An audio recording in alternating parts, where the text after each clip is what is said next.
সামর্থ্য থাকলে কখনোই গ্রামে থাকা উচিত না।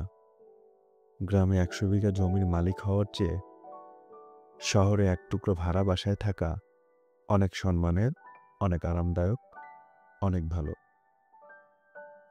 গ্রামে স্থায়ীভাবে বসবাস করাটাকে কোন সূচকে এগিয়ে রাখা যায় আসলে? এখানে বেশিরভাগ মানুষ এতটাই টক্সিক যে তারা তাদের ব্যক্তিগত জীবন থেকে আপনার জীবন নিয়ে বেশি চিন্তিত। আপনার চুল বড় কেন? আপনি বোরকা পরেন না কেন? অনার্সে পড়লেও মেয়ের বিয়ে দেন না কেন? বয়স ২৫ পেরিয়ে গেল, এখনো চাকরি হয় না কেন?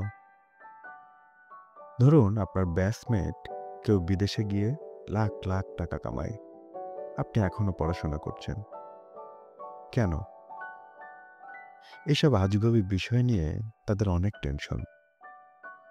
মাঝে মাঝে দেখবেন আপনার নিজের ফ্যামিলি যেসব বিষয় নিয়ে চিন্তিত নয়, অন্যান্য মানুষ তার থেকে বেশি চিন্তিত। গ্রামের টক্সিক বিষয়গুলোর আরেকটি বড় পার্ট হচ্ছে ঝগড়া। আপনি এমন কোনো বাড়ি খুঁজে পাবেন না যেখানে জায়গা জমি নিয়ে বিরোধ নেই।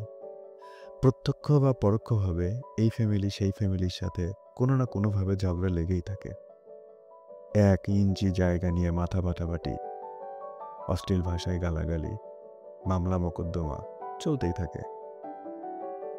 এইজন ওইজনের নামে গোপনে প্যাচ লাগিয়ে ঝগড়া বাঁধিয়ে দেয়।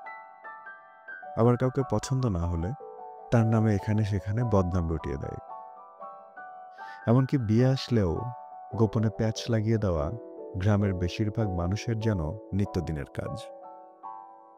গ্রামের বেশিরভাগ মানুষ এতটাই অজ্ঞ যে তারা সফটওয়্যার ইঞ্জিনিয়ার বোঝে না, ইলেকট্রিক্যাল ইঞ্জিনিয়ারও বোঝে না, আবার এমবিবিএস ডাক্তারের মানেই বোঝে না।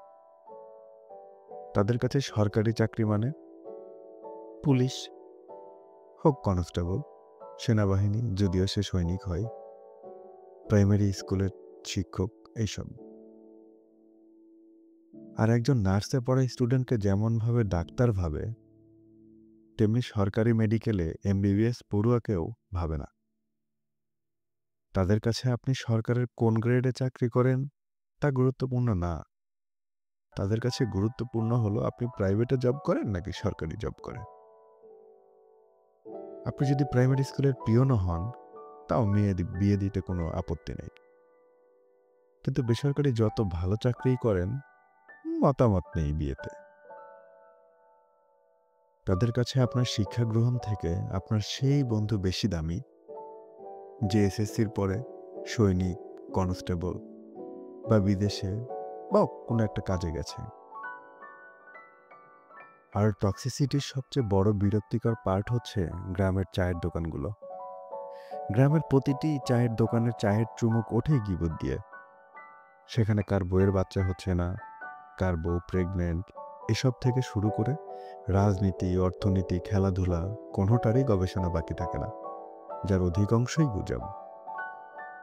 এত সবের মাঝেও গ্রামে কিছু আপনার শুভাকাঙ্ক্ষী থাকে, যারা আপনাকে বুঝতে চায়, বোঝে, বোঝার চেষ্টা করে, যারা অন্যের ব্যক্তিগত জীবন নিয়ে এত আগ্রহী নয়, যারা মনে করে উচ্চশিক্ষা অর্জন থেকে বিদেশ চলে যাওয়া কিংবা কোনো কাজে চলে যাওয়া কখনোই বেটার অপশন নয়, যারা চায়ের কাপে মিথ্যা আর গীবতের ধোঁয়া ওঠায় না, তাদের সেলুট।